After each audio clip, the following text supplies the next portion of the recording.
Right. Not the project. I'm going to go ahead and call the business meeting of the Portland Board of Public Education to order. It is Tuesday, August 20th, 2024. We're meeting in a hybrid format tonight. Board Member Noor will be joining us remotely. Board Member Bilyeu is ill tonight, and students are doing many activities tonight, so we may see them pop in and pop out. I expect in September after school starts, they'll be back and ready to go again. So with that, Dr. Warren, would you please call the roll? Member Ali is not here. Is that right? Not yet. Member Bilyeu, Vice Chair Bondo, Result. Member Bryden, Here. Member Figdor, Here. Member Grant, Here. Member Noor, Member Opperman, Here. and none of the student representatives. Chair Lentz. Yes, here. Thank you. And now the Pledge of Allegiance. Allegiance to the flag of the United States of America, to the republic for which stands one nation under God, indivisible, with liberty and justice for all. Portland Public Schools recognizes the original inhabitants of the land on which our city and schools stand. The Wolastoqiyik or Maliseet, Micmac, Penobscot, and Passamaquoddy tribes, known collectively as the Wabanaki Confederacy, or people of the Dawn Land. We're honored to have Wabanaki children among our students today, and as a district, we are committed to making the past, present, and future of Wabanaki peoples visible in our schools and classrooms. And as a reminder of our mission, the Portland Public Schools is responsible for ensuring a challenging, relevant, and joyful education that empowers every learner to make a difference in the world. We build relationships among families, educators, and the community to promote the healthy development and academic achievement of every learner. And our definition of equity. Equity is all people being held to high expectations and having access to opportunities that are reflective of their individual needs, identities, and experiences. Equity is achieved in Portland Public Schools when there are no identifiable differences in outcomes and experiences for any population subgroup. And now we're going to move on to public comment. So if there's any ghosts in the room that would like to come up to the podium, no, I'm just kidding.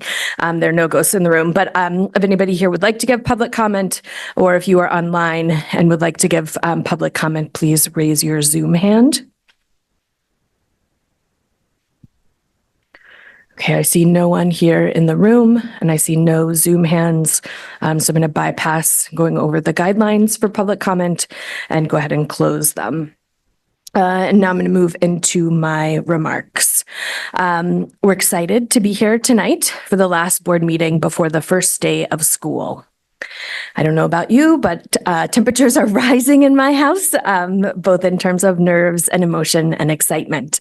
And I just wanted to take a moment to wish every caregiver out there who's navigating these last few weeks of break, those weeks without a lot of childcare options, and the transition back to school. I wish you strength and empathy. Change in routine is hard.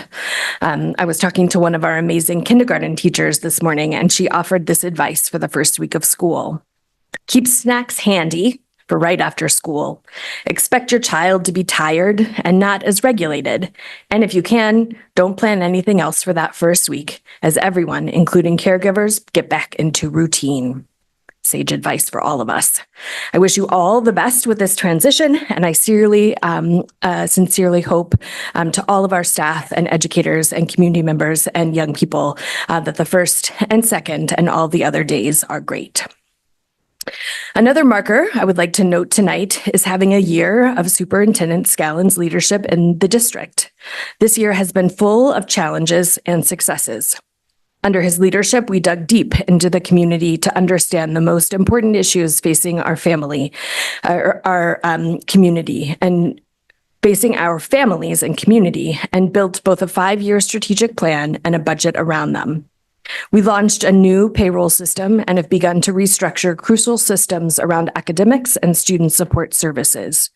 Superintendent Scallon has led us through all of these elements with curiosity, integrity, and both a commitment to equity and excellence. Tonight, during executive session, we'll have Dr. Scallon's evaluation, where we will celebrate all of the successes of the past year and reflect on how we can move forward even stronger.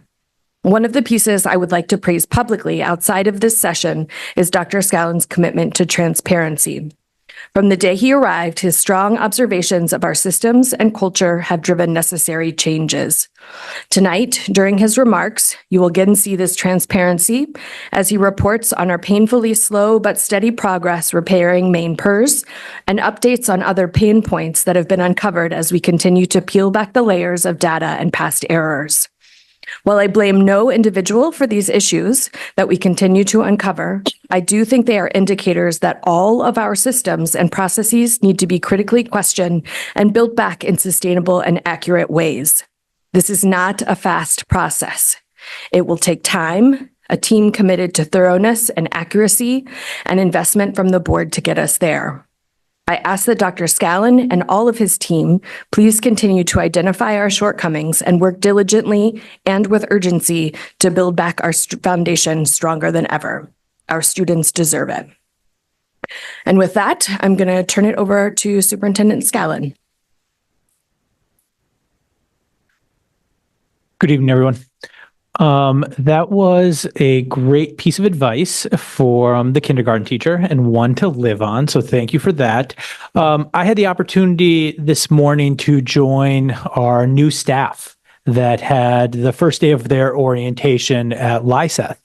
And I was greeted in the parking lot by a teacher that was both eager to be joining the staff and had that look of, wow, you have to wake up really early to be a teacher. And so as we are welcoming our teachers back, please remember that our kindergartners need snacks and our staff that wake up in many cases well before dawn to be ready for the first day of school. And every day they could also use some snacks and some welcome. So, but it was a great first day, and just a big thank you to everybody and all of their work that goes into it. This first day was just an orientation to everything, but a kudo to Barrett Wilkinson and his team, and Julia Hazel and Grace, who ran a workshop welcoming them, as well as our partners at PEA and the Ed Tech union. So Carrie Dowdy and Jen Cooper that ran a session with them as well. It's just been great to have the partnership and the first of a 3-day kickoff with them. So just great to do that. I'm going to pull up some slides, so give me 1 second here to just get organized. As the president mentioned, what we're going to do tonight is share an update on 3 operational areas, and this will be an opportunity to go deep around a topic or 3 topics that we talked about in our Finance, HR, Operations Committee that we thought was worth bringing to the whole board to really dive in on.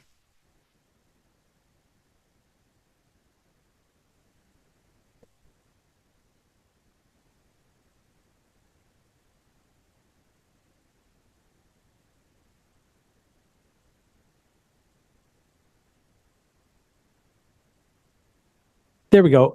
So as we go into the second year of my time here, and as we go into the first year of the strategic plan, one of our priorities within the strategic plan, the 5th priority, is a bucket specifically focused around systems and making sure that our systems are strong and that they serve in support of the work of improving outcomes for students and making sure that we're a great place to work. And that remains a focus of our work. Tonight, I'm going to provide to you an update around compliance and where we are at with that work, Maine PERS, and our work to continue to update our compliance reporting for our staff's pension programming, and then emergency management. That was a focus this past year, and there was some great work that was done in an update there. Our human resource team is currently busy with hiring, but also starting to review current processes and areas of improvement. Tonight, I'm providing you an update around our current state of clearances and the actions that we've taken. As you can see up on the slide, we currently have 28 staff that we are reporting as out of compliance with background checks. So there are different pieces of compliance that we're going to look at. The first of these is around having background checks or criminal history record checks. This data is pulled from the end of last year. And so what we'll see is as we go through this and as we build this muscle and this habit, is that this data will be fluid and updated as we bring on new staff. And so we shouldn't expect that this is a one-time data piece, but that it updates. And this is what we want, is we want to be able as a system to be able to constantly monitor and adjust this. And it'll never be the spot that it's zero, but that we have a process where we know who's coming out of compliance, that we're supporting them to make sure that they are getting their background checks in, we know where they're at in that process, and that we're monitoring it. Of those 28 staff that are currently out of compliance in our data, 12 of them are substitute teachers and 16 of them are staff across our schools and departments. All of the staff have received written notification that this must be corrected. The substitutes have been notified that they cannot return without those clearances. Of the 16 remaining staff, one of them are currently on an extended leave. 2 of them have already begun the process, and 13 have been notified that they have until September 13th to begin the process, or they'll be subject to progressive discipline. We've worked with our legal team to make sure that we're providing both due process and making sure that they're informed and that we're supporting them along the way on this. This is a piece that sometimes getting a background check or that CHRC can get intertwined with certification as well. And so it can be confusing as folks work with the state to separate what can be a CHRC versus a certification, because it can look like they go hand in hand. And so in some cases, we're just helping inform employees about how you can do one without necessarily needing the other. And so some cases, it's an educational piece. Even in cases where they don't yet have their CHRC or it fell out of date, we're able to check to see if there's any criminal history that we can see on our end as sort of an interim step. And so we do that as well. But we do want to make sure that all of our employees have that CHRC. And so we're doing a little bit of catch up here. We have also, as an HR team, talked about how we're making sure that moving forward, clearances are always required for hire, and that it will be monitored on a regular basis, on a monthly basis going forward, and that there's communication when those clearances are coming up as out of date or where they're out of compliance. We're also monitoring certifications as the second piece of this. And so we want to share an update on that. We have 2 administrators that are currently out of compliance with certification. This can seem like something where you would be of worry of that. When you hired me, just to give an example, I was out of compliance. I have a superintendent license in the state of Pennsylvania. I did not have one when you hired me in the state of Maine. Okay, so I would have shown up here when I first started here as out of compliance. I went through the process to get compliance. And so I don't want to cause for either you or for members of the public an alarm. This is something where we want to monitor it and to support folks to get into compliance. And so both of our administrators that are out of compliance currently hold out-of-state administrative compliance, and both are going through the process of getting in-state compliance. Teachers, we oftentimes have this challenge of making sure that we have this balance of finding the best candidate possible for a classroom and in that certification, and of finding a person with that credential. And in some cases, take like physics. There's not a ton of physics teachers out there. And so sometimes there's a tension of finding somebody with a credential, let alone the best candidate. And so right now, our data indicates that we have 31 out of compliance teachers. 4 of those teachers have certification in other areas. 5 of them are ed techs, where they're filling in because we didn't have a teacher. 8 of them are teachers at Paths, and we're working with Paths to update their data and the teacher's credential. And sometimes that's just a data piece where the data that's in NEO, which is the data system, is hard to get a welding teacher to match up with what's the available fields in NEO. It's just a data piece. We have 10 that when we pulled the data were in process. We're down to 3 there. We have 2 that don't have a credential, but they were the best possible candidate. And so we thought that in that case, it made sense to move forward and to use a waiver. And then we have 2 teachers at the time that were international teachers. They taught in our Spanish immersion program. And so they actually qualify. But they'll show as out of compliance because they hold a license in Spain. And so they meet the requirement, but they technically are showing as out of compliance. And so just are sharing that in a spirit of full compliance or full transparency on this.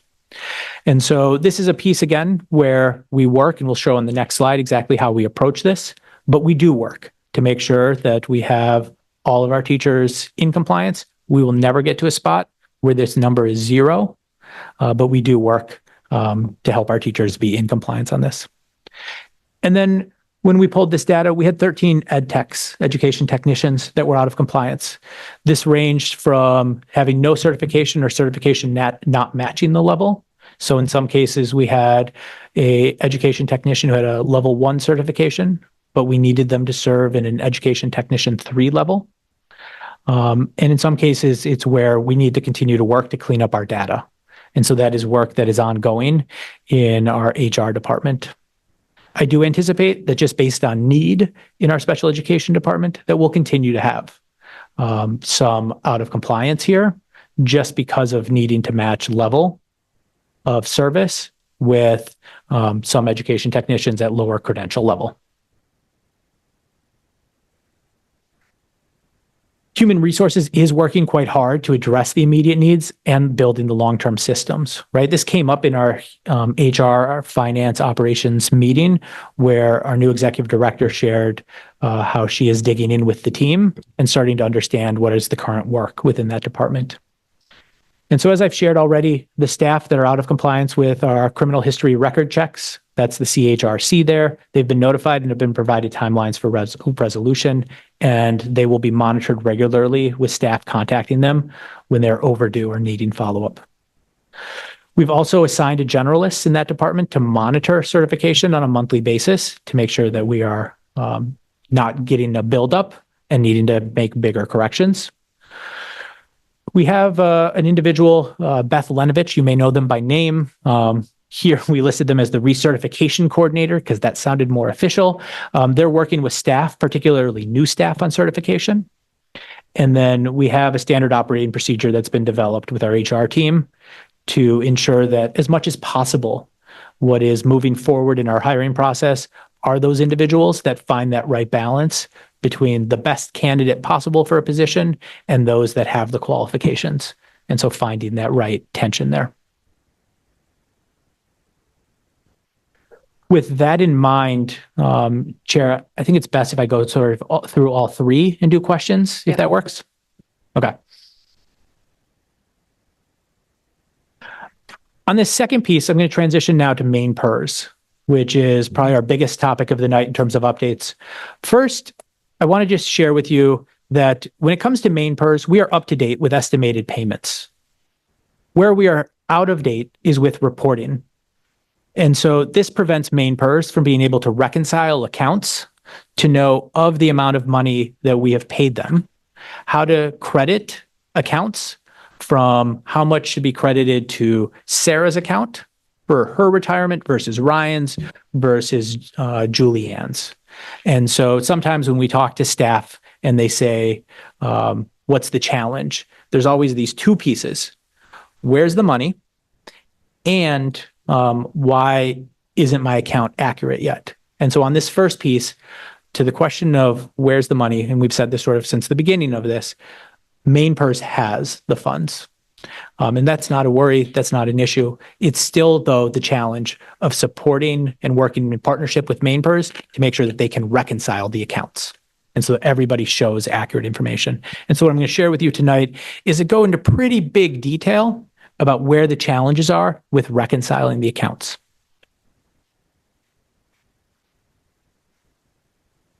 Our finance team is working closely with Maine PERS, Barry Dunn, the MEA, or the Maine Education Association, and PEA, the Portland Education Association, to update our reporting to Maine PERS. The chart below is complex, and so I'm going to take a minute to walk through it. It shares with you progress that we've done to date in updating Maine PERS and the workflow.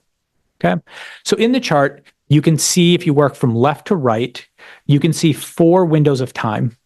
The first window is prior to July 2022, then July 2022 to March 2023, April 2023 to December 2024, and then January 2024 to present. Those are the 4 windows of time that I want to think about when we talk about reconciling Maine PERS reporting. At the bottom, you will see the phases of the work in terms of how we're approaching this. We're not approaching it in a pure chronological, but instead, we started with July of 2022, and then we're going to move to January of 2024, and then to April, and then to prior of 2022. And so you can see the phases there. And I'm going to talk through with this slide of why we're doing it that way. Okay. So the first phase is July of 2022 to March of 2023. It's that second column. We started there because that was the window of time that occurred before the payroll challenges that happened during the 2022-2023 school year. As a collective, the group that you can see at the top of the slide, we believed that working through this window of time would allow us to make sure that we had accurate payroll information and accurate Maine PERS information for the rest of the work we had to do to reconcile. The belief was that if we started there, that we would be able to have clean data that we could then follow through. As a simple example of logic, if Ryan was in Maine PERS in July of 2022, Ryan would be in Maine PERS throughout the window of time of the work. And so the thought going in was that that was accurate information that had been reported to Maine PERS. That information had been accepted by Maine PERS. And so we thought that that was sort of an anchor of truth. And so as you can see in that window of July of 22 to March of 23, that is data that had previously been submitted and accepted by Maine PERS. And we started there to establish a pattern. We then we're going to use that to work through the rest of the time. The second phase of work is happening concurrently, which was the January of 24 to present, which is work that's happening in our new payroll system. That is work where we're running ADP files to be able to submit. And so that's happening.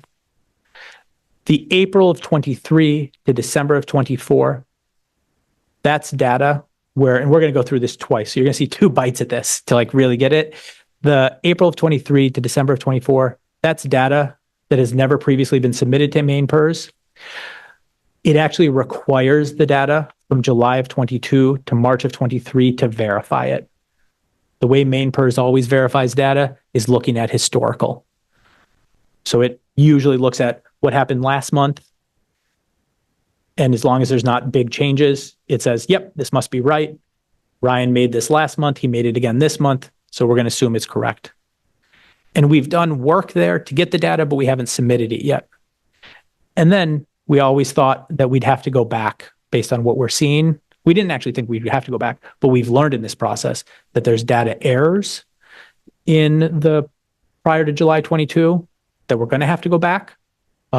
And so these errors appear more isolated, but we've learned that we're going to have to go back. So we've added that as a phase here. And so that phase 4 is new since we started this work, but we've learned that we're going to have to do this. So we thought we'd start with July of 22 to get clean data and a pattern that we'd then work through it. What we have since learned is as we've zoomed in on the July of 22 to March of 23, is that there's challenges within that data. And it has actually required us to dig in and go through a pretty tedious piece to validate and to confirm the data within that window. And this has required us in many cases to go line by line and individual by individual to verify and identify errors where Maine PERS data has been reported and where earnings have been reported. What you can see in this table is each row is a month. So that first month is July of 22. The columns show you that first purple set of columns is the PLD plan. That is employees that are non-teachers, It would be an example of a bus driver that chose to be in Maine PERS. You can see the number of employees in that month that were in that plan, 273. You can see the number of no variances noted. That should be no variances noted. So of those employees, 251 had no variances noted in July. 22 had variances noted. This is where there were discrepancies between what our data showed at PPS and what Maine PERS should have been reported. The next column shows that 15 of them have been resolved to date and that there's 7 remaining to be resolved. The next set, the green, where it says set plan, that refers to the teacher plan. You see there's a significantly higher number of individuals in that plan because that captures teachers, that captures ed techs, that captures some additional individuals such as myself that are included in there. You can see that in July, there were 1,106 employees. There were no variances noted for 704. There were variances noted in 402. At this time, the team has not been able to start the individual line-by-line review of individuals in those plans. And then there were 171 employees that were in no plan in the month of July. Our review has included looking at those individuals as well to determine whether or not they should have been included.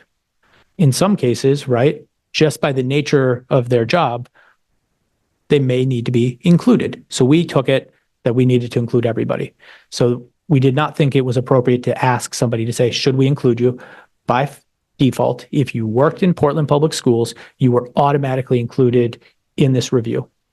And so at the bottom of the chart, you can see that in the PLD plan, a total of 2,481 employee, sort of like the best way to think of it is like months of pay were reviewed. 220 variances were noted. 178 have been resolved and 42 remain to be resolved as of August 8th. In the PLD plan. And in the set plan, 9,916 were reviewed. 829 had variances noted. And then 1,698 employees with no plan. And they were all validated. So that's what you see in this chart. In terms of variances that were noted, they range. So 3 employees were identified in the wrong retirement plan. An example of that could be that they were identified in a plan that had an eligible retirement age of 65, when in fact they should have been in an eligible retirement plan with a lower age of 62 or 60. This has not been a common error, but it has been a part of this review process. Variance types 2 and 3 are more common and the significant ones. It's where earnings were either underreported or overreported. Earnings are typically underreported when a pay type was either not considered to be Maine PERS eligible for an employee that month or for that individual. So an example for that is when a pay code was set up in Munis that should have been Maine PERS eligible. This is not a specific example, but an individual coaches an athletic team. If you're a teacher and you coach an athletic team, the earnings you have for that qualify as pension eligible. We have to, in our Munis system, tag that as pension eligible. If it was not tagged, that's an example of where your earnings on your pension would be lower. There are tens of codes. And so there are cases where some of those codes were not tagged as Maine PERS eligible. Similarly, there are earnings that were overreported. These errors occurred when oftentimes manual corrections happened outside of our Munis system. So where an individual doing payroll would be correcting the file to go to Maine PERS, and they would make a manual correction in the file outside of the system, and they may accidentally include someone's income twice. And so we'd catch it because they would show as having the same earnings in that month twice. It'd just be an error, but it meant that they were over-reported. And then this is where, as Chair Len said, it makes sense to go slow on this and to make sure this is right, and why we are doing this with everybody around the table. But this became an issue that was identified yesterday, and why this is a slow, difficult, and painful process is what I just shared with you is 3 examples of where the earnings are incorrect. There are 2 different factors that go into your Maine PERS pension. One is your earnings, right? So how much are you in your retirement going to get in terms of your annual compensation? The other is your service credit in terms of how many years of service does Maine PERS calculate as you having done. It was identified yesterday that service credit reporting may be inaccurate in this window. At this time, this is a new issue, and Barry Dunn, Maine PERS, and our finance team are all digging into this. I do not have a further update on this. This was an issue that was identified yesterday, and one that we are trying to understand, but could have significant impact for employees, and one that we need to make sure that we get right.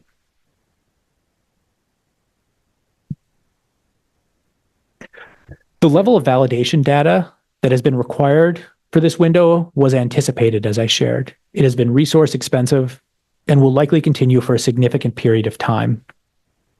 Just the work I shared with you for the PLD plan to go from 220 to 42 errors has been work that is required of this team from February to today. As an overview of the work, when I shared with you the overall number of validations that were identified or required, that amounted to approximately 7.5% of pay in that window that is required further validation and further review. One of the challenges is that we can't simply, when we identify an error that needs correction, is we can't simply upload the corrections in bulk. This window has already been entered into Maine PERS. And so if we were to simply upload the new data into Maine PERS, it would create further issues. We've entered into an agreement with Maine PERS that once all of the validations are identified and we have an accurate data, that they will do the data entry. PPS will pay for it, but it means that we have to wait until we have all of them identified to make the corrections. What you see below since January 2024 is just to give you a sense of the amount of work that has gone in and the time consuming. So the team has compiled the data from July of 22 to December of 23. It's meant cleaning immense amounts of data files. They've developed ADP reports. We've had weekly meetings of Maine PERS, which includes their CFO and 2 staff, the PEA president, 3 staff from Barry Dunn, and 2 staff from PPS, including myself and the executive director of finance. Beyond that, there are weekly meetings, in some cases twice weekly or more, of work sessions of Maine PERS, which is at least 1 staff, 2 staff from Barry Dunn, and our executive director of finance. They've reconciled over 178 variances. We've communicated with staff, both in person. We had meetings with all of our departments, as well as with all of our school staff to explain where we're at. And we are in preparation to deliver a letter to all of our staff to provide an update on this. In truth, President Dowdy and I had prepared a letter and put pause on it when we learned yesterday of the service credit issue. And since we don't yet know the scale of it, we're trying to figure that out to communicate. So far, the charges for this and the expenses to Barry Dunn, specifically for the Maine PERS work, is just over $160,000. It's not possible to perfectly forecast the work ahead, but it will be significant and costly process to reconcile all the Maine PERS records back to at least 2019. The work ahead, just to give you a sense, and this isn't even updated for the service credit, but we have at least 871 earnings variances remaining to be resolved in the July of 22 to March of 23 window. Beyond that, the data will need to be submitted to Maine PERS, and then Maine PERS will complete the data entry of the new information. That will be timely, just thinking about the number of line-by-line data entry that they will be doing. April 23 to December 23, those data files, they've prepared or in the process of finalizing the preparation for them. We do believe that that will be able to be uploaded once we have it and once we've been able to verify that it's correct. But that verification of correctness will take significant amount of time. If you can just imagine the work that's been going on so far, reconciling. We cannot complete this work until July of 22 through March of 23 is complete, as that data will need to be used to reconcile, and it will likely influence the accuracy of the April 23 to December of 23 data. January 24 to present, we anticipate the ADP report templates ready by the end of August, and then all data submitted and maintained up to date by November of 24. That's the one spot where we do feel like we're making some progress. And then, as I shared, we did not originally anticipate that we would be going prior to July of 22, but based on what we've learned in this process, at this time we do anticipate going back to 2019 in reconciling. Those files will need to be created, and then data will need to be reconciled with Maine PERS. That work will look exactly like the window of work we're doing right now. It will be time consuming, it'll be costly.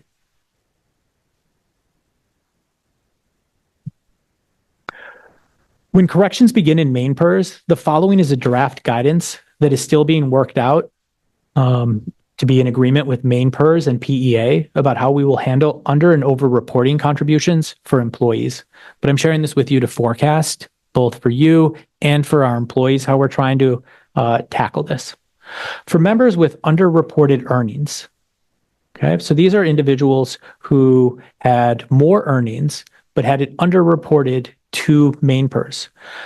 Portland Public Schools will pay both the employee and employer contributions to Maine PERS. So this is an individual that may have earned $100,000, but only had $80,000 reported to Maine PERS. Maine PERS will update those employee and retiree records, and then the member will receive an updated benefit amount. One way to think about that is that cost to Portland is not a $20,000 cost in that example. It is a partial piece of that, as you can see based on the contribution rates below. So I just want to share that, but we want to make sure that we're not going back to employees and saying, 2 years ago, we didn't withhold the right from you, and so we're following up on that. We want to make sure we're doing this right.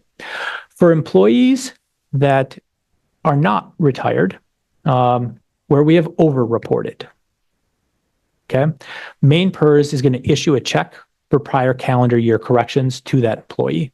So this is an example of where an employee had funds deducted from their check that they shouldn't have.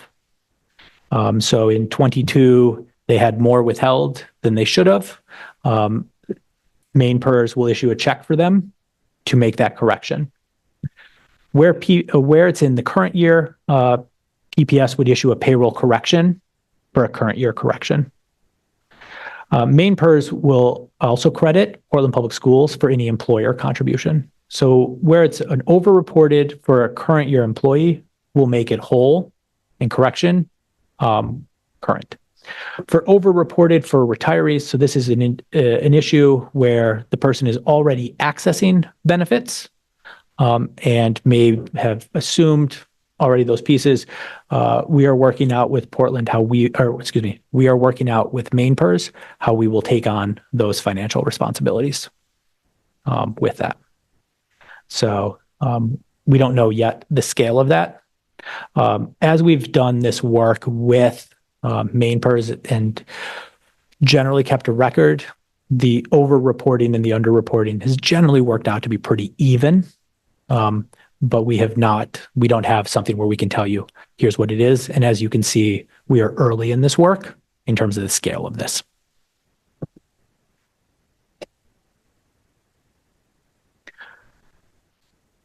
The impact that this has on employees is obviously significant, right? So the biggest example that I think of and that we have conversation with employees on is around the eroding of trust, right? We live this, and the biggest question I get is when I've went around and had conversations with folks is, how can we trust you? And second is, why can't this happen faster? And one of the things I share with folks is those two, we need to have sit together, right? And so first on the question of how are we trying to build back the trust is we're actually trying to take the time to make sure that this is correct. And second is we have discussed with Maine PERS, and they've been a great partner, and we're trying to work out how we can get reports that can be shared with employees and retirees that help them do the reconciling as well, that allows them to see, here's what was taken from your paycheck and what's in your W-2 as deductions, and here's what you see in your Maine PERS account. That's actually not easy to do right now, and that's not just a Portland thing, but for any retiree or any Maine PERS member in the state, because they actually only show a lump contribution in their account. And so we've been working to see what's possible there to help folks. And that is ongoing work, but we're trying to figure out how to do that. The second piece is when we started this work in February of this past year or this past school year, we thought we'd be done in a window of time that would be in the same window of time when Maine PERS moves retirees from an estimated benefit to a final benefit. So whether you're a Portland employee or anywhere in the state, we've talked about this, you usually go from an estimated benefit to a final benefit in 12 to 18 months. The complexity of this work is going to push us outside of that. And so we're working to figure out how within this process we could potentially prioritize individuals who are retirees so that we can make sure that their estimated benefit becomes final and accurate faster. And so that is a conversation that we're having as a work team to figure that out. That said, when individuals have specific issues, whether that's a significant life event or where their estimated payment benefit seems significantly different than what they anticipated, we are looking at, with Maine PERS, those individuals on a case-by-case basis and updating theirs. And so we have done that to try to correct and adjust in a more timely manner to be able to deal with that. We also continue to explore and identify ways to increase the speed and accuracy of these corrections and prevent these errors in the future. This is space that we're going to live in for a while, and it will not be fast. But what you see is below is examples of ways that we're trying to improve our work or ways that we're trying to do this. So first is both just an acknowledgement and a thank you for the cross-collaborative team that we have working on this. This is not the finance team of PPS doing this work in isolation. We have a large financial accounting firm doing this work with us. We also have Maine PERS, including their CFO, what I think of as their lead, guru, Vicki Hamlin doing this with us. We have Carrie Dowdy, the PEA president, sitting at the table, giving up her time as well, trying to help us problem solve this. So that's one. Second, we are trying to build the capacity of our team. There's a reality that there is a shortage of financial individuals out there in the space, in Maine, in Portland. We've made offers to a payroll manager and 2 payroll specialists to try to build capacity on the team. And if they accept, we are trying to move one of our individuals over just to spend time, just to dedicate to Maine PERS work. I don't know that we'll get all 3 people, and we'll keep looking and keep trying to hire. I do think we'll come back to the board around more staff contracts and trying to continue to build capacity around this team. And I appreciate the engagement that you have had and the offers to support. And the reality is that, Chair Lentz has sat in on several calls that I've had. There's no cavalry waiting. And we need to continue to think of ways to engage on this. ADP, we're early in the ADP engagement. There have certainly been challenges. We're also working with the implementation team to try to build reports and systems to make MainePERS reporting more timely. We have a new executive director of HR. Our HR team and our finance team are working together to ensure that data in ADP is accurate, to ensure that deductions and reporting are correct. This, again, is an area where we are not 100%. This is an area where we are better. We continue to get better. And it's a piece where it is an ongoing process. And then we have engaged external partners to see about consulting proposals and to see about whether we could have a team slide next to us to provide support, whether it's on the cross-collaborative team or whether it's joining our finance team. So far, this result has not resulted in consulting partners that would go deep and be able to have the capacity to support. And we continue to outreach and to see who's available. That is a significant part of my work, and to see who's there, and it has not resulted in people yet. So that is our MainePERS update, and happy to take questions here in a minute. I'll do a quick update on emergency management and then do it. Emergency management has end on a positive note. Emergency management work was launched at the start of the year during our August leadership retreat. The orientation included discussions and opportunities to provide feedback on several key standard operating procedures. And I'm particularly excited that I think we've changed sort of where we're at in the discussion and the narrative. Last year, we started with responding to a crisis and then spent the rest of the year trying to sort of catch up on where we're at. And this year, through Dr. Warren and Dr. Ahmed and Dr. Ankit and the work with the principals, we're at a spot where we're really starting with strong standard operating procedures in place, clear expectations around having school-based plans around emergency management in place for the start of the school year, and drills starting at the beginning of the year that really align with state expectations and best practices. I'm going to highlight just a couple of pieces just around the last several bullets. One is that you will see monthly drills happening in schools. So not monthly drills on all of the pieces, but there is a calendar and a flow that lines up around when fire drills should happen, when shelter in place should happen.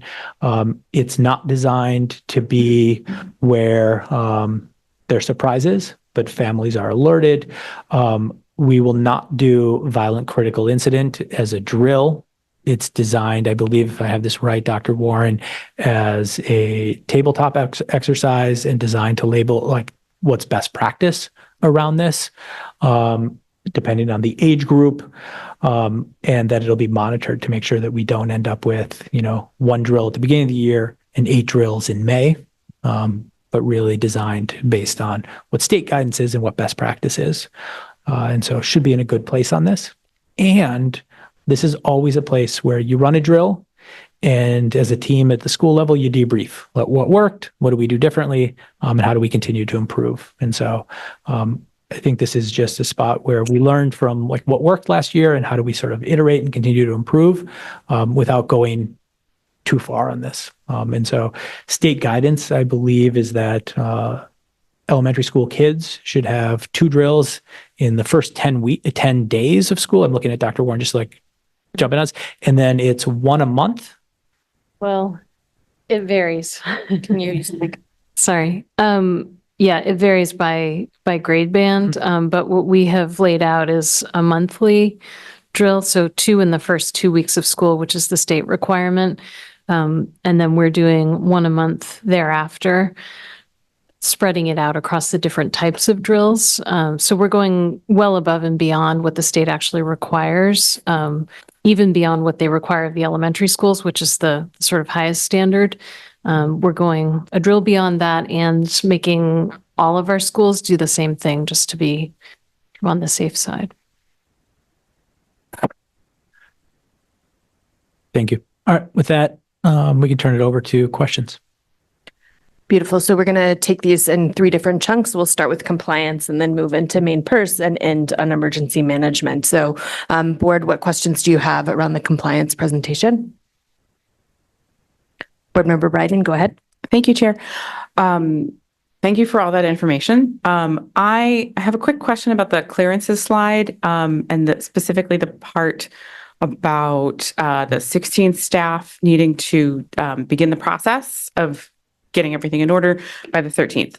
So it's a 2-part question.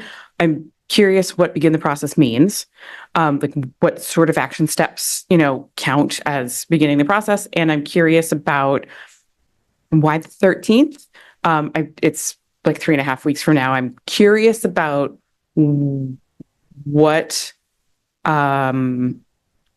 reason there would be for not doing anything for 3.5 weeks. So. Yeah, I'm going to ask Jennifer if she can come over just to give specifics on why it is. I think we tried to find the right balance, right, of going from not being like fully monitoring and on this to giving folks an opportunity to get it corrected is sort of the piece on it. Do you want to speak to specifics?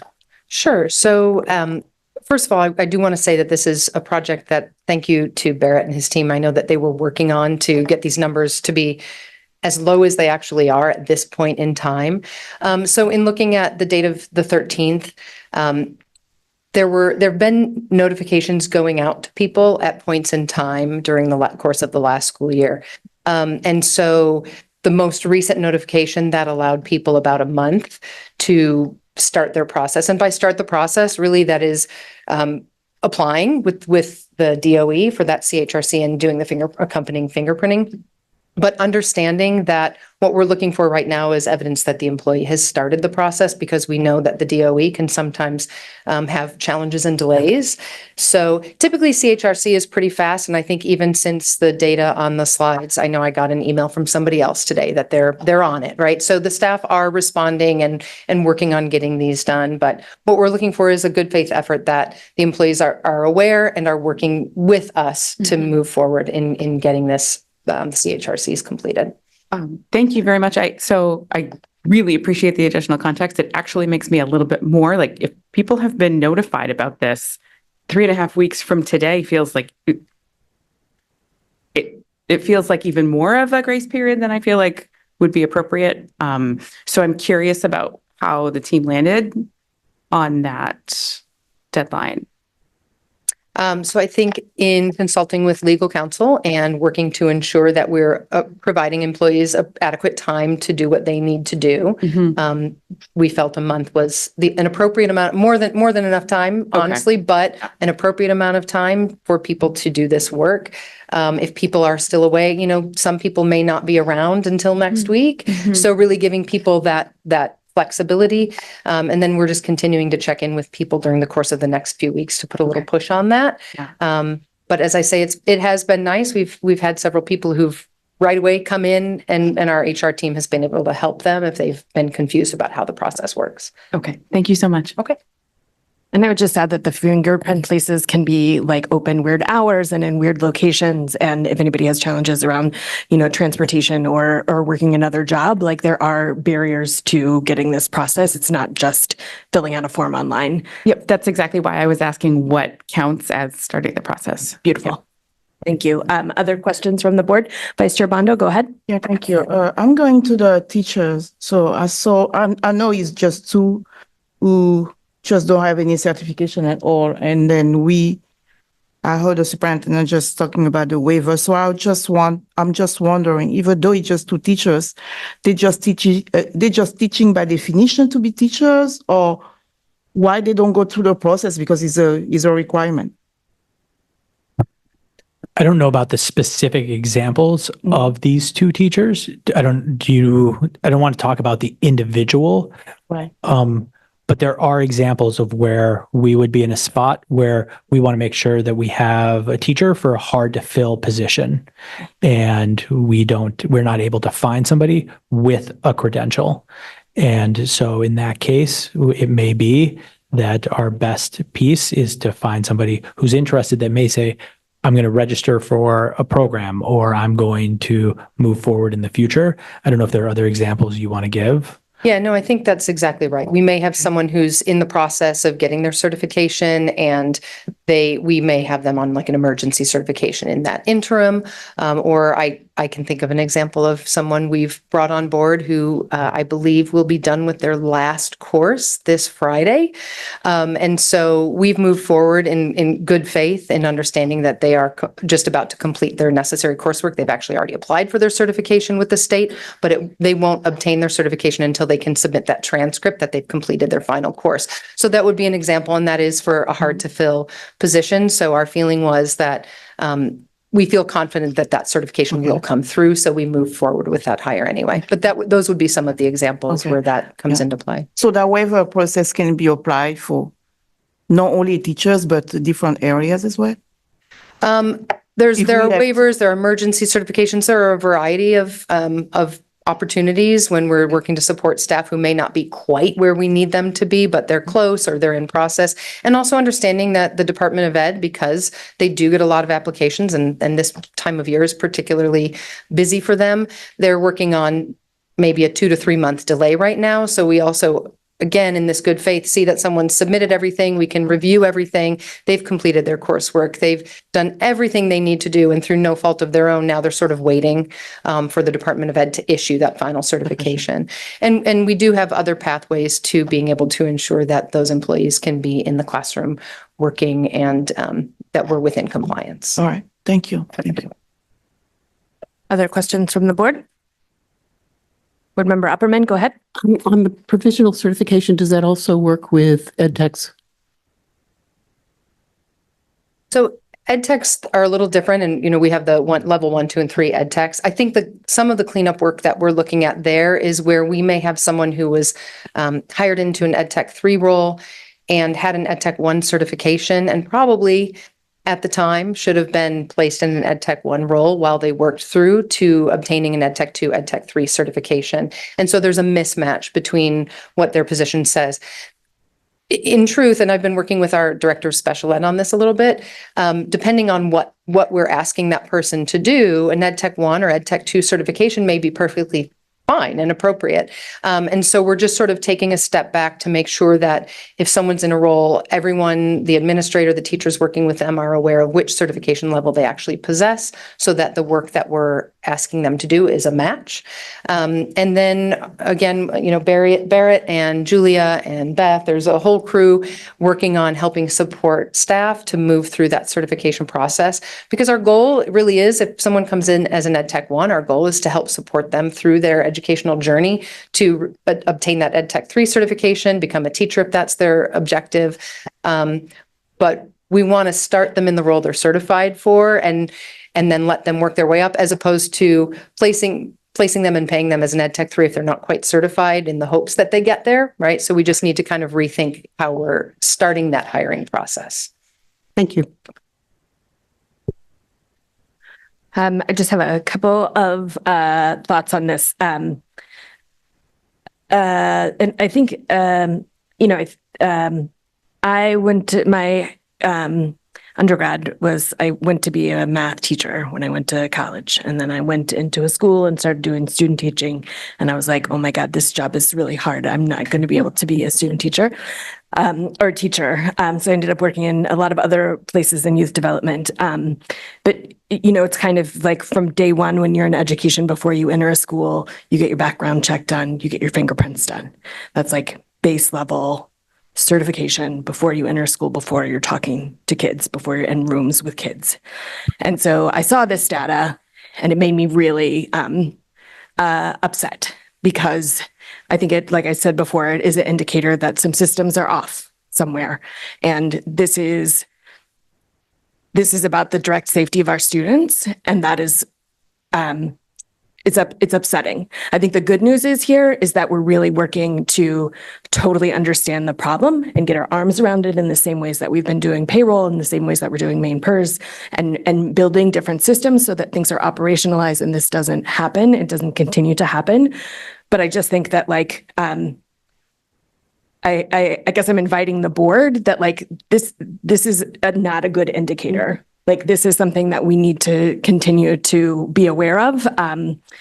And, you know, I think the difference is, Ryan, you were saying, you know, you were out of compliance when you came on, which is true, but we also knew that during your hiring process and built it into your contract so that we knew kind of like what you were saying, Jennifer, that it's part of the process before we put somebody in a role that they're not meant to be in. So I am just really glad that we're paying attention so closely to this, and I hope that we continue to get updates on this throughout the year and that we get to a much better place. And then just one other piece around the state, the out of compliance piece. I know that the state also has issued a list of teaching fields that waivers are going to be accepted generally, like across areas that are harder to fill. And so the DOE does do that preemptively. So that I don't know if any of these folks fall into those categories, but I would guess that we might see more of those coming forward. Any other thoughts? Yeah, go ahead, Board Member Grant. I mean, just following up on that, I would suggest we try. I don't believe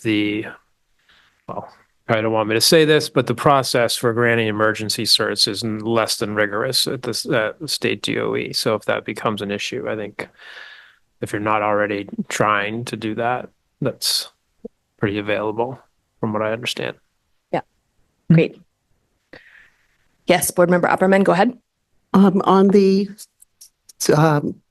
background check and the fingerprinting and all, I don't know whether the district couldn't have somebody come in. I know when it became law, it was mass production of people getting their fingerprints done.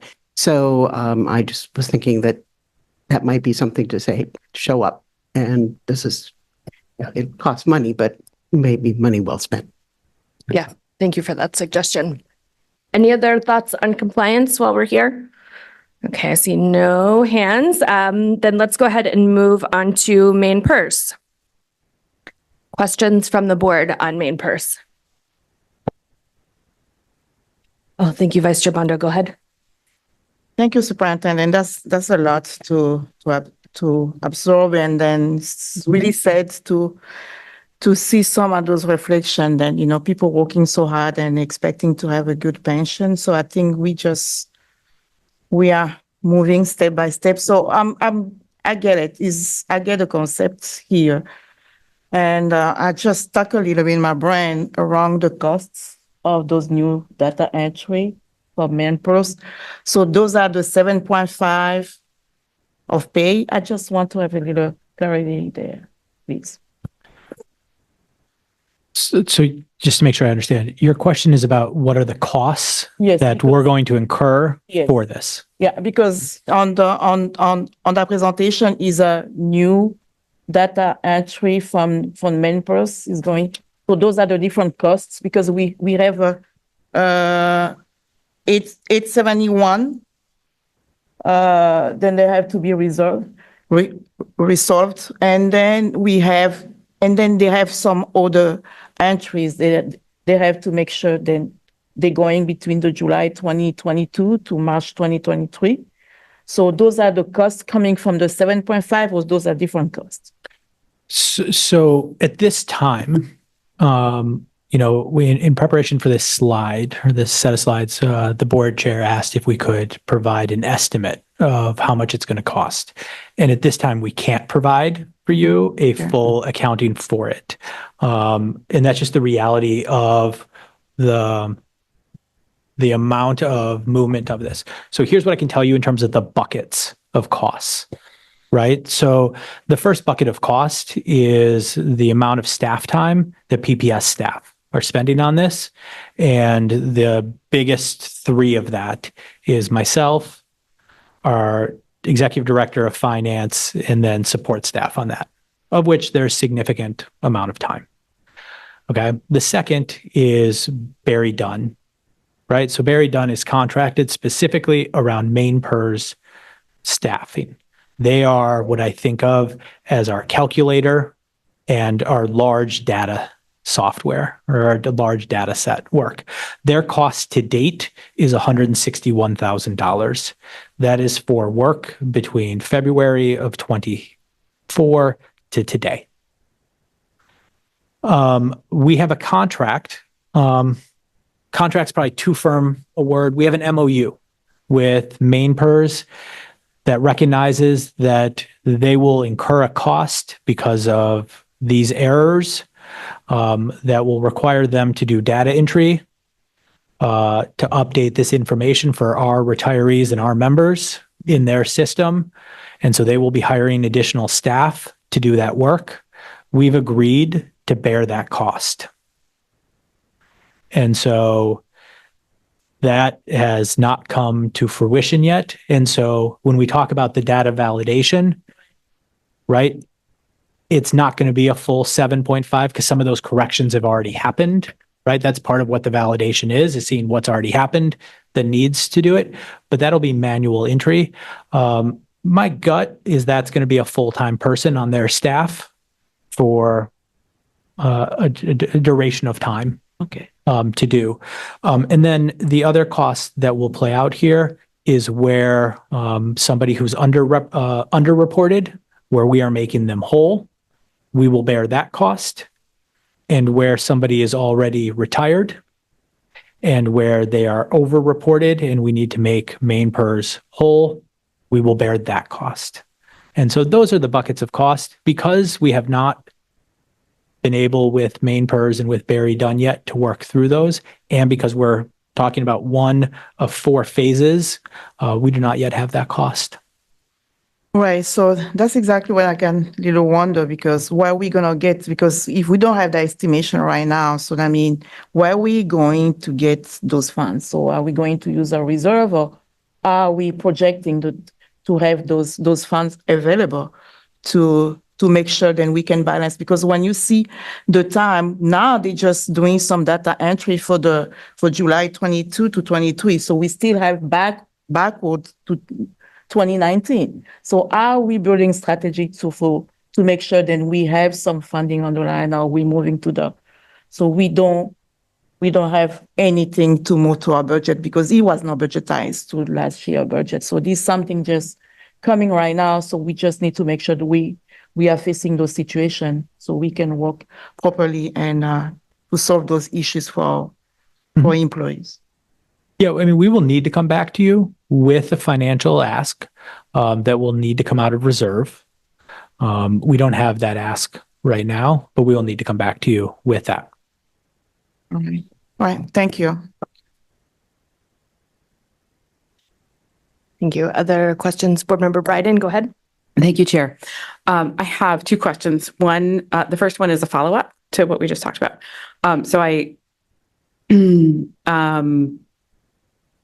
If I'm understanding correctly, what we will have to pay Maine PERS for the data entry of the information that we provide them is probably not the biggest bucket of money, correct? Yeah. And yet I have questions, like I want to talk about that a little bit longer. I'm assuming we will have a file that and I also want to acknowledge that I'm asking these questions and there's a level of frustration, and it's not directed at you. I mean, I understand, like, you've been in a bunch of meetings and conversations, and like, it is what it is. However, if we have a file of accurate information, I am baffled as to why we would have to pay Maine PERS to have somebody manually enter information just because they can't accept a file upload, especially when that makes it more error prone. I don't want one of our retirees down the road to have an inaccurate result because somebody at Maine PERS typed something in wrong and we had to pay them for it to boot. Like, that does not feel like the right answer in terms of getting the best result for our employees when they retire. So I guess it's not a question, it's more of a comment. And I guess the question would be, to the extent that you feel comfortable sharing how that conversation, like how you landed at, we're going to pay you to do something that's less good. Does that make sense? Your question makes sense. Okay. I would answer it in sort of 2 bullets. And I don't have short bullets. Is one is Maine PERS has been a great partner in terms of sitting with us at the table in this work. And so I'm just going to acknowledge that, right? They give up an immense amount of time and personal time in many cases to do this work, the individuals that are doing it. So for that, I'm unbelievably appreciative. That's bullet 1. The second bullet is Maine PERS and the process by which data is loaded and done may be the most antiquated system I have come across in my life. It requires a upload of a notepad file. Okay. And it makes no sense. And if you are a school district system of 100 employees, great. For a system that is Portland Public Schools that has 15 to 1,800 payroll files every 2 weeks, that has individuals that can get, 1 to 4 pay lines between their pay, coaching, a stipend, etc., it is destined to have errors based on how it is set up. It is an awful setup. And so I believe that, having gone and testified when they were coming up with their rules for making changes this past spring, if they don't make changes in their system to update it, we will forever be having conversations about errors because of how it's done. It's why when we're talking about an ADP file and people say, why is this that complex?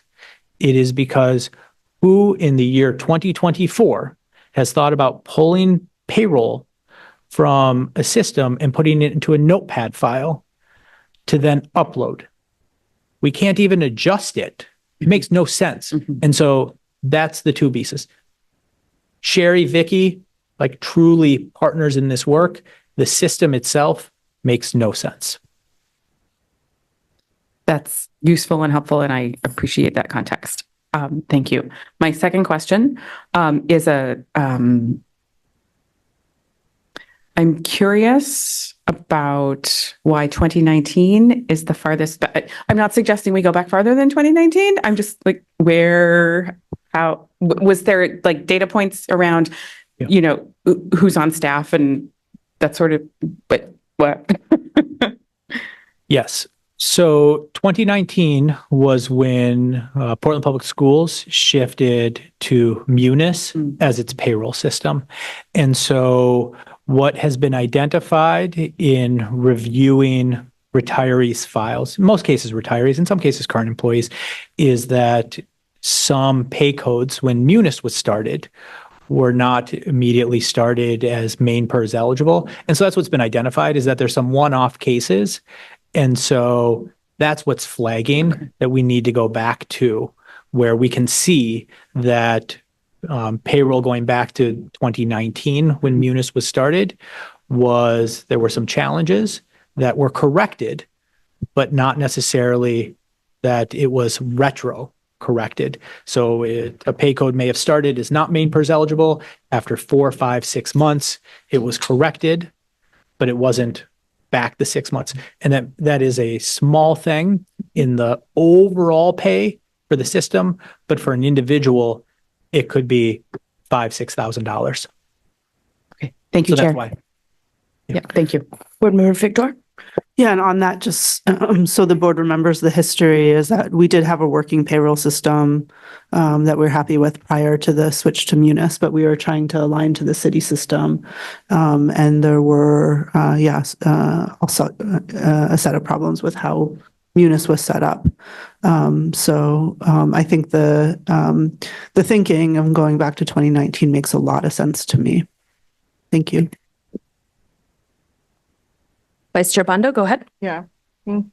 Just forgot my sub question. So I mean, the follow-up on those costs, I just want to see if the discussion for something further. I mean, when we have some late fees, I mean, when we have a late fee to report or to submit, do we have a discussion coming forward, or this is just going for what we have discovered now and try to solve it, and then later on it's going to have a different steps? I didn't follow the question, sorry. Are they going to keep charging us the late fee? Because now we're going to solve some of the issues, the past ones, but now we have to see what's going on in the further. So what's going to happen? Do we have any discussion or strategies around what's going to happen if we do some reporting or not submitting on time? So what the cost of the late fees may happen?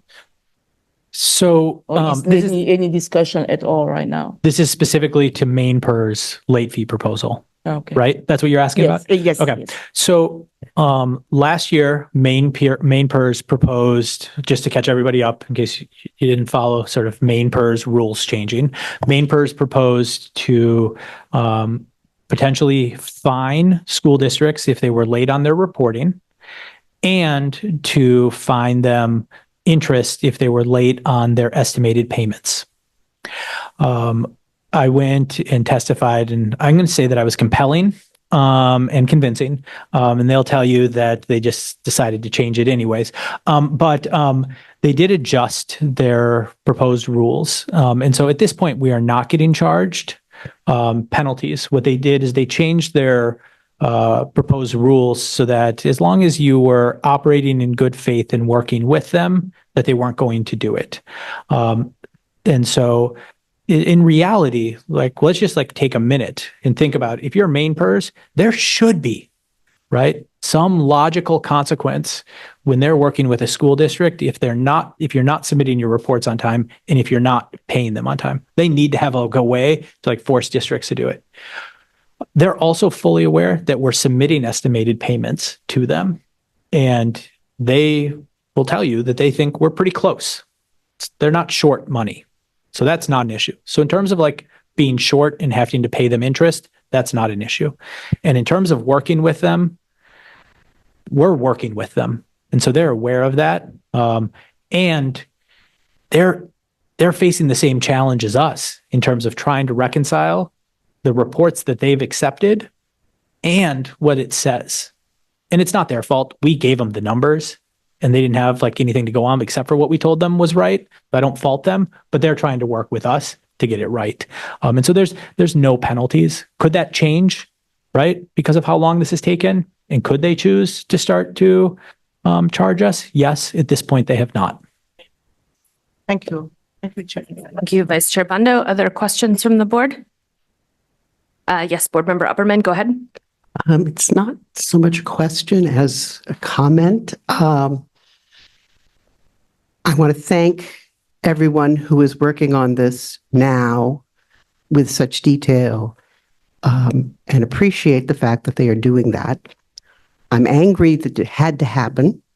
And I ultimately see issues, financial issues down the road. And my concern is, and I think this is what Vice Chair Bando was suggesting, is it will impact our programming if we end up having these kinds of costs. And I just, my anger, I don't feel it can be directed at anyone.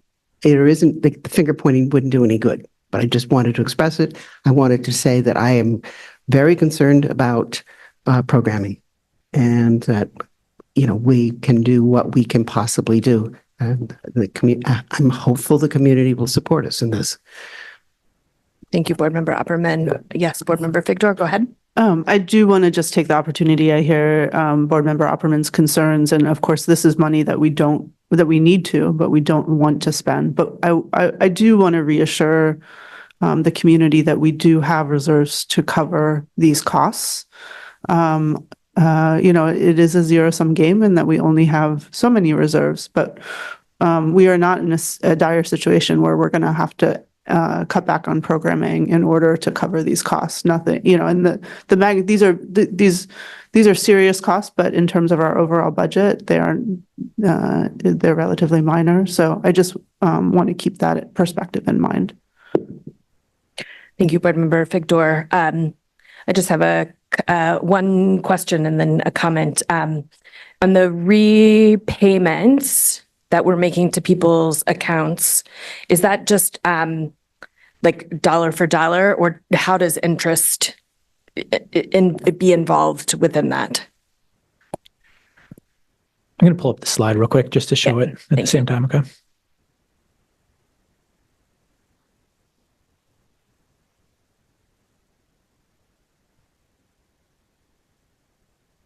So this is the slide you're referring to, Yeah, right? exactly. So at this time, these are draft. We're still in conversation with both Maine PERS and PEA about exactly how this would work. So I don't want to answer that definitively.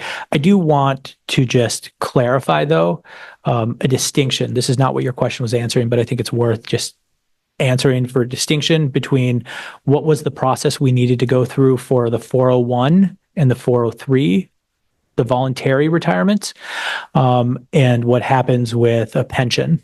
Okay, because this is a thing that's come up a bunch in these conversations. So during the payroll challenges, when individuals did not get funds inputted into their voluntary retirements, so into their 403B, their 401As, their stock market accounts, they potentially lost out on interest in stock market gains. In those cases, when monies were then contributed, we had to pay what was an IRS penalty. And there's an IRS calculator that allows us to say, if this is when it should have gone in October and you got it in December, here's the penalty. It looks at what the market did. The Maine PERS is a defined pension. There's no penalty here. The money is also there. It's just about crediting your account, which is, for all intents and purposes, an accounting exercise. So there's no penalty here.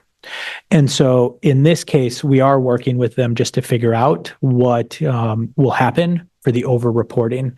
And so I don't want, just for clarity's sake, to answer that and to potentially spread misinformation about exactly what it'll happen.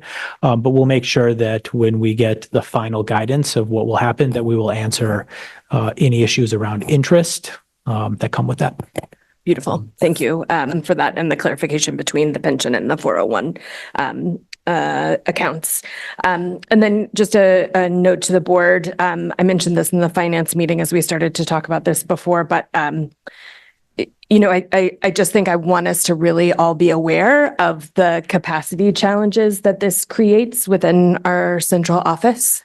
Like, if you can just imagine yourself having to take a giant spreadsheet and to put it in Notepad day after day with errors and a ton of community pressure, and like what that might feel like to come into work every day. So just being mindful of what this team might be. I don't know, maybe this is their jam and they love it, but I can imagine that it's probably pretty challenging. So to just be really mindful as we're asking for things, and to just continue to give as much grace as we are able as we continue to work through this, which I think is not going to be anytime soon that we are at the finish line of this. Any other questions on Maine PERS before we move along? Yes, Board Member Grant, go ahead. Just, quickly, what's the roughly, how many retirees do we have each year? How many people retire each year? Who knows the answer to that question? Hold on, we're going to put something in a... I just got this sent to me, so give me 10 seconds and I'll pull it up.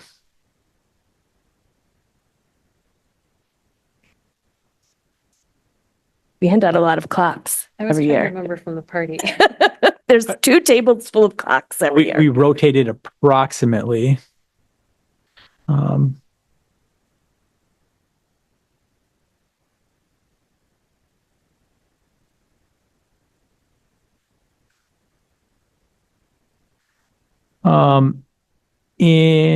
It looks like a good number to go by is approximately 40 to 50. Okay, I just want to understand even the ballpark. And just for the spirit of a little bit, don't assume that all of them are Maine PERS. Yep. But yes. Yeah, understood. Thank you. Okay, let's move on to emergency management. Any questions about that? Let's see, hands online. Yeah, Board Member Figdor, go ahead. I had a question about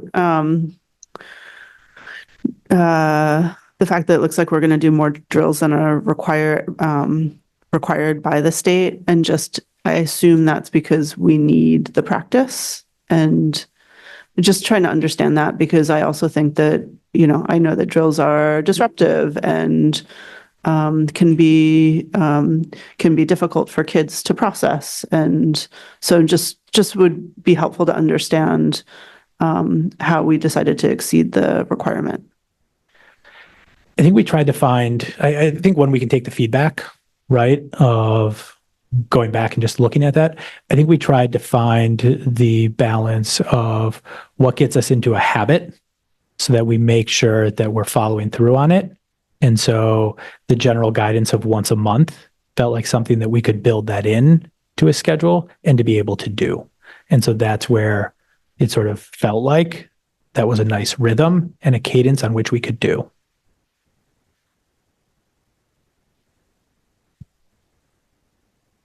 Dr. Warren, were you going to add something? I couldn't tell if you were leaning to your microphone. We actually did more than required last year as well. So this isn't a new trend.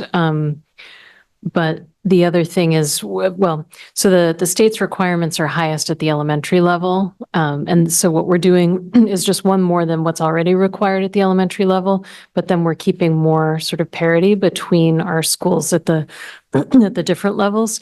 The state's requirements are specifically geared towards evacuation, fire drills, other types of evacuation, as well as lockdown drills.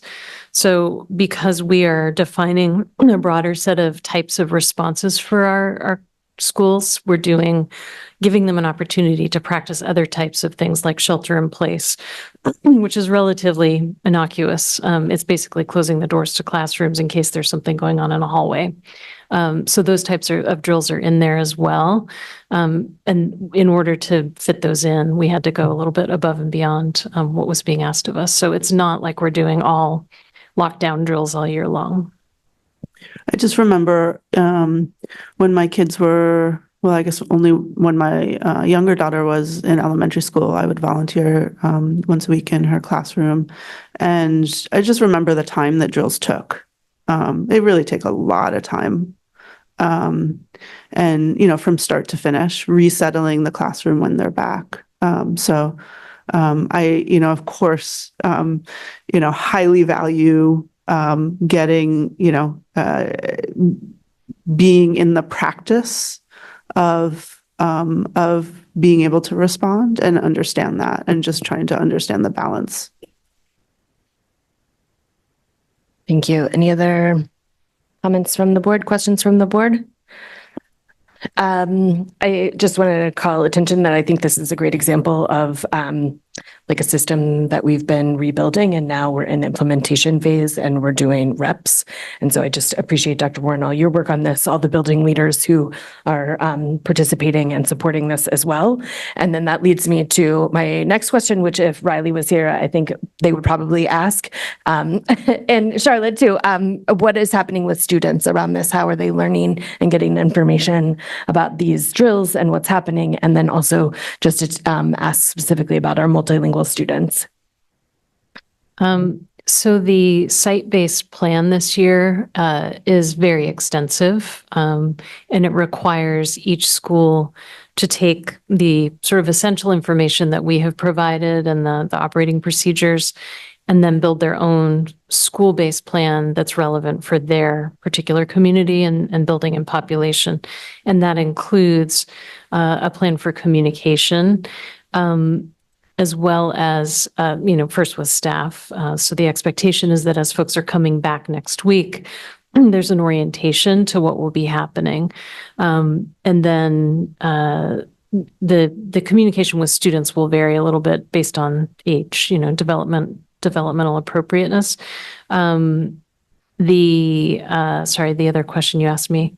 Multilingual students. Multilingual. So the site-based plan has a very specifically called out and requires schools to go into detail, both around how to support multilingual students as well as, and staff too. We have people in buildings who are multilingual and learning English, and not necessarily folks that are going to be communicating over loudspeaker and all the different languages. So every school needs to be aware of just who's in the community and how they're going to communicate, as well as staff and students with disabilities, making sure that there are very clear plans up front in advance for how to support everyone in the building.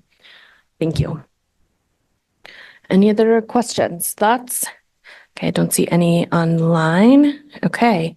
Anything else, Superintendent? You good to move? Okay, beautiful. So then we're going to roll into the report of the secretary. Consideration and action to approve the meeting minutes of August 6, 2024. Are there any corrections from the board to the meeting minutes from August 6, 2024? Okay. All right, so I see none. So the minutes are approved as distributed. And now we're going to move into old business. So up tonight, we have second reads of some major construction applications. Do you want to speak to this first one? I just want to speak to why we split it. Great. Go ahead. And then anything else I'm just going to leave to you. This evening, we have the major construction. When we presented it at the last board meeting, we had obviously the workshop with Harriman and the opportunity for questions, and happy again to take any questions. And Dr. Warren did share with you an update to the enrollment, as it did look like the enrollment in the tables needed to be updated. So we'll update that in the application. We did split it. The state requires that we sign and submit the vote and the board action for this. And so we just wanted for clarity to have a separate board action for each of the 4 schools. And so there's nothing that's changed here except for just splitting these 4. So just in the spirit of transparency, just wanted to let you know that that is why we split the 4, just so that there's a separate board action for each of them. Beautiful. So just to be clear, we're going to be submitting one packet with all 4 of these in it, but we're doing 4 votes, 1 for each school. 4 packets. They need to be separate. Each of the schools will receive its own score, its own review from the state. Okay. And so I guess maybe it's worth just talking about that for a second, just really quickly. So the way the state will go is the state will review each of the schools individually. And score them, and each of the schools will then get onto the state's major construction list with its own score. In conversations with the state, if one of our schools were to get to be at the front of the line and ready for a conversation, it's at that time that we would then engage with the state around the scale of the project and what makes sense. And about whether or not we're even choosing to go forward with it. And so we can, in this process, and the state is always interested in engaging with districts around the scale of it. And so while we're submitting for all 3 of our high school buildings, it doesn't mean that if Portland High School were to get to the top of the line, that we would only be going forward with a project around Portland High School. That's where we as a community would then engage in a conversation with the state around the right scale of this. And in fact, there are examples of where Portland and the state have done conversations with the state in the past around scale. And so I just say that to say that that is why we're going forward with this. And so it does feel like 4 separate applications. That is, in fact, what it is, because it's 4 spots in the line we are holding, and we will see which one the state thinks is the right one to get furthest. And at that point, we will engage in a conversation. So that is just for semantics reason a little bit, but just to be clear, we are submitting 4 applications. You are doing 4 votes tonight. We will not know how the state scores them for at least a year. And then it will take some time for this whole process to play out. Beautiful. And these updated numbers are an amendment to every single application? Let me just check with Is that Dr. Warren on correct? I that. just want to make sure that we're Right. amending it properly. Yes, it's attachment D in each of the applications. Okay, great. So I'm going to move us through these different motions. Yes, Board Member Figdor? I have a question for the chair and just how you want to handle discussion. If you want to do discussion all at once or discussion on each. I was going to do on each one, just because I think there might be specifics related to each high school. Does that feel right to you? Or were you going to make a different suggestion? No, that's fine. I have kind of a general comment, but I think I'll hold it for one of the schools in particular. Yeah, perhaps you could bring it up in the first school and then, or you decide. Okay, so up first we have the consideration and action to approve the major construction application to the Maine Department of Education for the Casco Bay High School and Portland Arts and Technology High School campus. So do I have a motion for that consideration? Thank you, Board Member Figdor. Is there a second? Thank you, Board Member Grant. Are there any questions from the board on this motion? Okay, any public comment? Okay, any general discussion from the board? I would just like to offer a friendly amendment that's, can you name the thing again? D and E? What is the? D, attachment D.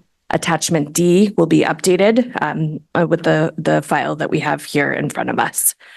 Then any other discussion from the board on this? Okay, then by roll call vote, please indicate whether you are in favor of the consideration and action to approve the major construction application to the Maine Department of Education for the Casco Bay High School and Portland Arts and Technology High School campus. Dr. Warren, will you please call the roll? Member Ali, Yes. Vice Chair Bondo, Yes. Member Bryden, Yes. Member Figdor, Yes. Member Grant. Yes. Let's see, Dr. Opperman. Yes. Do not have the students here. Chair Lentz. Yes. So the motion passes unanimously. Up next, we have the consideration and action to approve the major construction application to the Maine Department of Education for Portland High School. Do I have a motion on this consideration? And thank you, Board Member Bryden. Is there a second? Thank you, Board Member Figdor. Any questions from the board? Any public comment? Any general discussion from the board? Again, I would like to offer a friendly amendment that, what is the word? It's D. What Attachment. Attachment. Sorry, I'm going to write that down. My brain is not holding. Attachment D be updated with the document that we have here in front of us. And I see Board Member Noor, go ahead. I don't have any comment or question. I just didn't get to vote the last one. Yes, did you, Board Member Noor is online. Yes, sorry, I didn't realize she had joined. I will make sure to call everyone next time. Okay. Thank you, Board Member Noor. Thank you. So then by roll call vote, please indicate whether you are in favor of the consideration and action to approve the major construction application to the Maine Department of Education for Portland High School. Dr. Warren, will you please call the roll? Member Ali, Yes. Member Bilyeu, absent. Vice Chair Bondo, Yes. Member Bryden, Yes. Member Figdor, Yes. Member Grant, Yes. Member Opperman, Yes. Student Representative Member Hayden. Noor? Oh, I'm sorry. Yes. Sorry, I skipped. Okay, Member Noor Yes. and Member Opperman. Yes. I apologize. Student Representative Hayden, absent. Student Representative Kantiba, he's absent. Student Representative Knight, absent. Student Representative McDonald, absent. Student Representative Rosado, absent. And Student Representative Kunku, absent. Chair Lentz. Yes. So the motion passes with all those present voting unanimously. Up next, we have the consideration and action to approve the major construction application to the Maine Department of Education for Deering High School. Do I have a motion on this consideration? Thank you, Board Member Opperman. Is there a second? Board Member Figdor. Are there any questions from the board? Okay, any public comment? Seeing none, any discussion from the board? Thank you, Board Member Figdor. Go ahead. Thank you, Chair. I hope the board has had an opportunity to read these applications because they are eye-opening, to say the least. I decided to speak just in respect to the Deering application because it's pretty stunning picture of how the facility fails to meet our students, the needs of our students and staff in pretty much every way. So just if the board hasn't seen it, on page 4 of the PDF or page 2 of the application, starting with number 3, the general inadequacies and space limitations is really worth a read to get a sense of the reality of the facilities that we're dealing with across our high schools. But again, just pulling out Deering in particular, it is really damning. And I just want to draw the board's attention to the chart that that starts on page 7 of the PDF or 5 of the application that talks about the facility's appropriateness for program needs. And this table goes through every single kind of space in the school building and finds that each is unacceptable in terms of meeting our program needs. So that's everything from the front entry and main lobby to the nurses' suite, to the IT room, to the auditorium and stage, to the gym, the locker rooms, the science labs, the ESL classrooms, the special ed classrooms, social workers' offices, music room, performing arts, and so forth. Every single space is failing to meet our program needs. And it just highlights the degree of the challenge we face with these facilities and also with the state process, which we know is long and arduous. And while we can remain hopeful, it's by no means a panacea. So I just wanted to raise this in terms of being clear-eyed about the state of our high school facilities in particular. I also fully recognize the condition of Talbot is also a challenge as our 4th application that we'll get to. And I really encourage us as a board and a community to, and I certainly appreciate the superintendent and Dr. Warren's, really great work moving these applications forward. But I also think that more is needed in terms of our advocacy for more funding for the major school construction program, as well as when we get to the consolidated schools. I'm misremembering the official name of that program, but recognizing that program is a state program that's never been utilized, but would be quite perfect for us. But I do think it's going to take not just submitting these applications, but advocacy at the state level to do better with our schools. We know that that school construction and renovation is indeed a local responsibility, but the challenges we have with our high schools are beyond our means as a city. So I hope we can chip away at some of the most egregious problems like the mold at Deering, et cetera, to make the spaces we have as workable as possible. And I'll just say I have a daughter at Deering. She loves Deering. She's had an amazing experience at Deering. It's been, an awesome high school experience for her.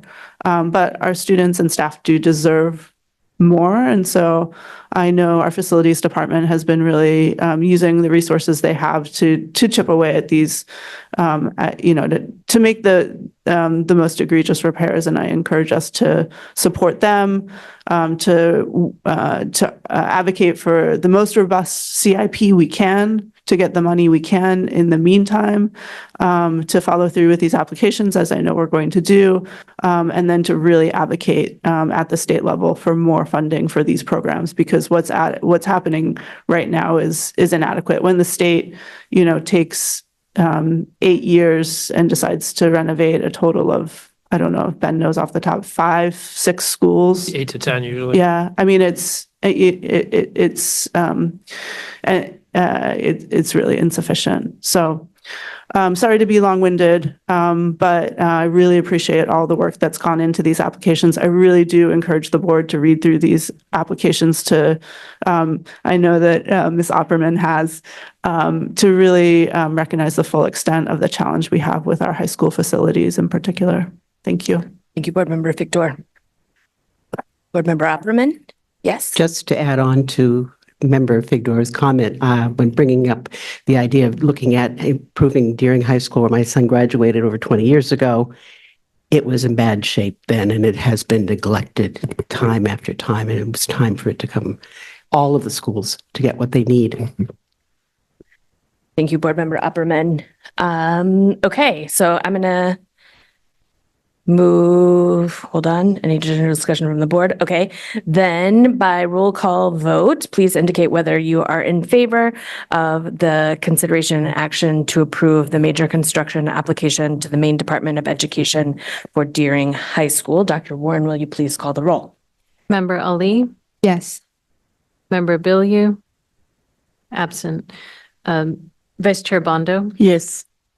Member Bryden? Yes. Member Figdor? Yes. Member Grant? Yes. Member Noor? Yes. Member Opperman? Yes. Student Representative Hayden? Absent. Student Representative Kantiba? Absent. Student Representative Knight? Absent. Student Representative McDonald? Absent. Student Representative Rosado? Absent. Student Representative Kunku? Absent. Chair Lentz? Yes, so the motion passes with all those present voting unanimously.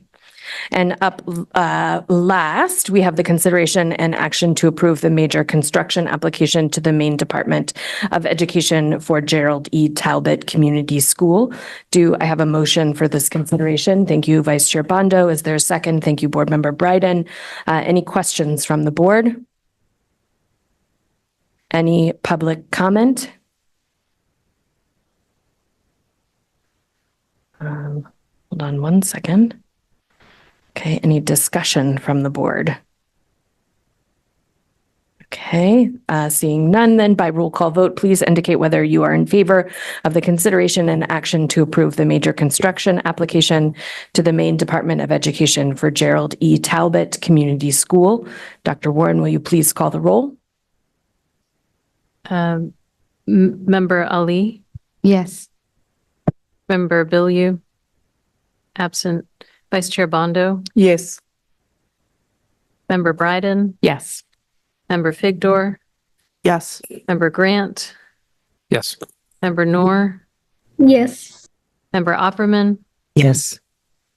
Student Representative Hayden is absent. Student Representative Kantiba? Absent. Student Representative Knight? Absent. Student Representative McDonald? Absent. Student Representative Rosado? Absent. Student Representative Kunku? Absent. Chair Lentz? Yes, so the motion passes with those present voting unanimously. Thank you all for getting those passed. Let's wish them luck as they move on to the state. Up next, we have some new business. And just so board members know, I'm going to get us all the way to executive session and then we'll take a break. So let's just keep going for the time being. So for new business, we have the consideration and action to approve the appointments committee slate of community representatives to the boundaries committee. And I'll speak to this motion and then I will also ask the board that we bypass a first read so that we take a vote on this tonight as the first meeting is Thursday. So just wanted to remind folks of the process for this. So we put out a form to the community, maybe even before school was out. It was very early in the summer. The application stayed open through the end of July. We received, I think, almost 60 applications from a lot of different parts of the community, including students, the appointments committee, who is Board Member Billiou, myself, Vice Chair Bondo, and Board Member Grant, all independently reviewed those applications. They were blinded. All identifying factors were removed from the applications. We ranked those and then came back together and put the committee list together. Considerations that we really tried to take into account in that list of before you is really making sure that we had lived or learned experience in all areas of our community.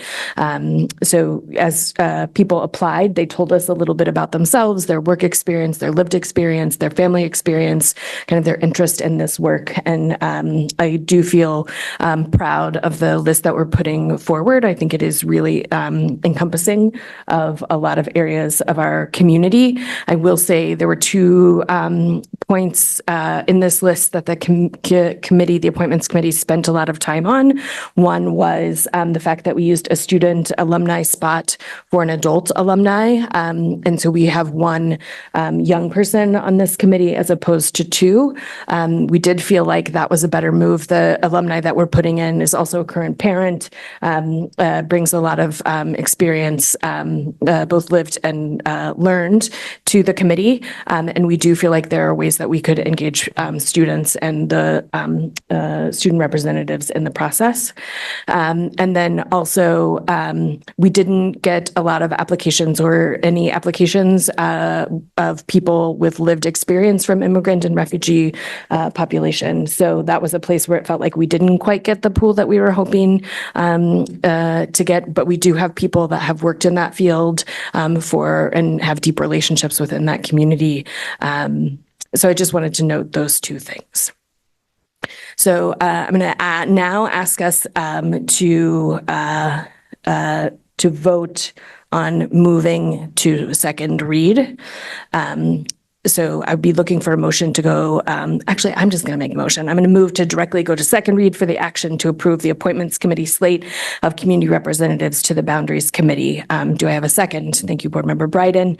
Are there any questions from the board on bypassing the first read? Somebody could help me keep an eye on Zoom. That would be helpful.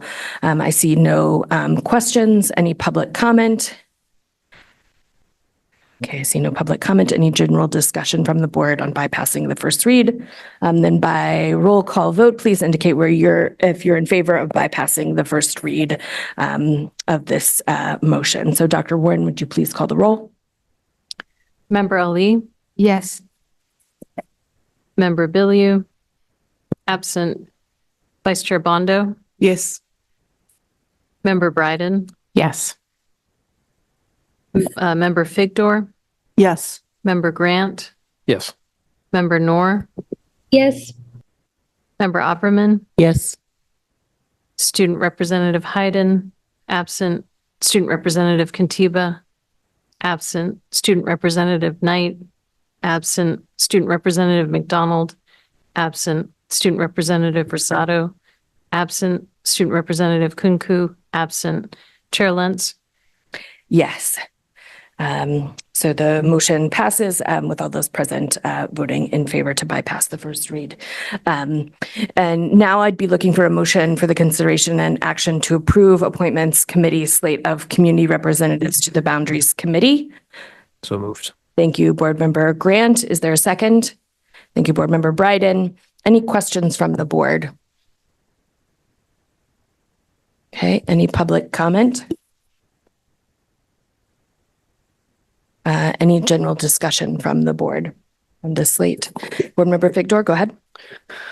I couldn't be more excited for the work of this committee, and I want to recognize the time that our community, staff members, student are going to put in, and really thank everyone for taking on this really critical work. I wanted to just raise one concern I have that I did talk with the chair about, which is part of the mission of the committee is to make recommendations to improve our middle school model, so better serving our students and meeting our equity mission while while better kind of right sizing, I should say, our middle schools. And I just want to recognize that we have one of our middle school principals on the committee, which is awesome. So grateful for that. But we don't have other current, other members of the community or staff who are currently engaged in our middle schools, as I understand it. I'm not an expert on everyone's background, but as I read through and, know many of the people. So I just want to encourage us to ensure that when we're working through those, the questions about our middle schools, that we adequately involve the broader community and reach out to the broader community who I know many, there's a lot of families with young kids on this committee, and they will eventually go to the middle schools, but it's a little bit different than families and students who are already in the middle schools. So very relevant, but a different population. So I just encourage us to ensure that we're really reaching out to folks, to our middle school communities currently to help us get their input as we move through this process. Thank you. Board Member Upperman? Yes, thank you, Chair. Just to clarify, these meetings will be published, will be projected. They're public meetings. Yeah. Public meetings, so that anyone could watch and make note of it and make suggestions at some point. Yeah. Thank you. Yeah. Thank you for both of your points. And I think it does feel like right now the community is in a really good rep of, applying to be part of these committees and giving us their input through surveys or public meetings. So I just hope that we can continue that so that it's not just this committee that's involved, but it's the bigger community. Any other discussion from the board on this? Okay, I just wanted to thank the appointments committee for the time that you put in and the diligence that you gave the selection process. And our first meeting is this Thursday, which is exciting. So by roll call vote, please indicate whether you're in favor of the consideration and action to approve the appointments committee slate of community representatives to the boundaries committee. Dr. Warren, will you please call the roll? Member Ali? Yes. Member Bilyeu? Absent. Vice Chair Bondo? Yes. Member Bryden? Yes. Member Figdor? Yes. Member Grant? Yes. Member Noor? Yes. Member Opperman? Yes. Student Representative Hayden? Absent. Student Representative Kantiba? Absent. Student Representative Knight? Absent. Student Representative McDonald? Absent. Student Representative Rosado? Absent. Student Representative Kunku? Absent. Chair Lentz? Yes, so the motion passes with all those present voting unanimously. Thank you all for your participation in that process. And we'll keep you posted about how that committee works. So up next, we have personnel. Here you come. We've got the consideration and the action to approve personnel items listed. This is the election of teacher candidates probationary. Would you like to speak to this motion? Just letting you know that we have a revised personnel update and that has 30 probationary teachers for your approval this evening. Thank you. Do I have a motion? Thank you, Vice Chair Bondo. Do I have a second? Thank you, Board Member Figdor. And we do not take public comment on personnel items. Are there any questions from the board? Thank you, Board Member Figdor. Go ahead. I have a request if it doesn't take a lot of extra work. But I'm wondering if, this is a new format for us to consider these positions. And I'm wondering if it's possible to either alphabetize them by last name or by school, as Sure. it is hard for me to take in this information as it's given to us, which looks like there's no rhyme or reason to it from my standpoint. And it's just more challenging, I think, to take in information that isn't provided in a organized fashion. So if it's not extra work, It's fine. Yep. it would no be problem. It would be helpful and appreciated. Okay. Thank you. Thank you. Any other discussion or thoughts from the board? Okay, then by roll call vote, please indicate whether you're in favor of these personnel items. Dr. Warren, will you please call the roll?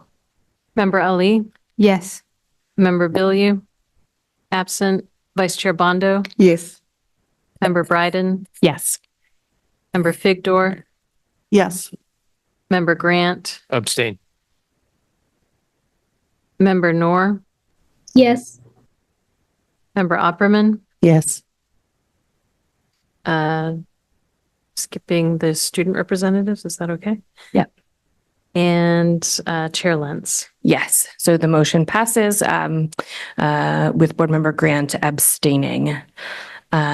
So up next, we have a recess. We're going to take a 10-minute, well, let's do 12 minutes. So we meet in the room at 8:15, but we have consideration and action to enter into a couple of executive sessions.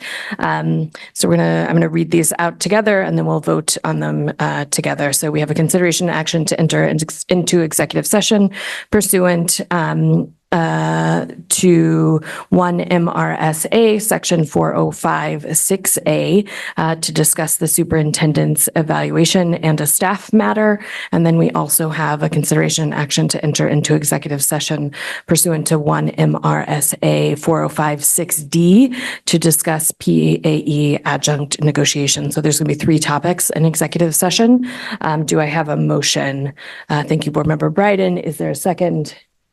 Thank you, Board Member Opperman. All those in favor, show of hands on this one. Great. So we'll move into executive session at 8:15.